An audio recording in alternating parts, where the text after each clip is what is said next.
I think there's a big question of how far empathy can extend. I mean, the great problem with empathy is that if we limit it just to our own tribe, whether it's our own religion or nation or community, you're not really gathering the full benefits of it because you're creating barriers between us and them. So we need to think, well, let's expand empathy both across space to people in developing countries now who are being hit by the impacts of, say, climate change-induced flooding or drought, and also to future generations. But then we can extend empathy further to the natural world. Can we empathize with animals, with plant life, with the planet itself?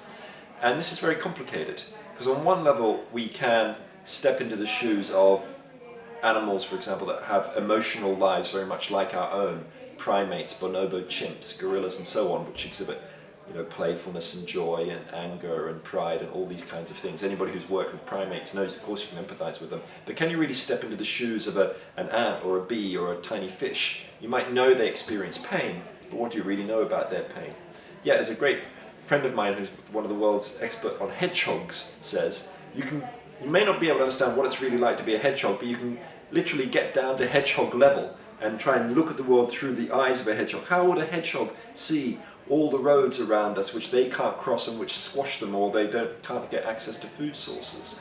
We can look at that world, and then we can also think of the world on a larger scale and how we can interact with nature and have a symbiotic and almost empathic relationship with it. I mean, the great evolutionary biologist E.O. Wilson talked about the idea of biophilia, the way that we are emotionally connected to the natural world. And we know there's lots of experiments showing that if you get two groups of people who've had the same operation, and one group are recovering in a room that's looking on trees, and another group's recovering in a room that's looking at a blank wall, those who recover looking at trees get better faster. Now, this biophilia, I think, is actually a form of bioempathy. We'll recognize it in time as a form of almost affective empathy, a kind of an emotional resonance with the natural world. We're still at early stages of trying to understand it, but I think it's a way that we can start using empathy to embrace the possibilities of a relationship with Gaia.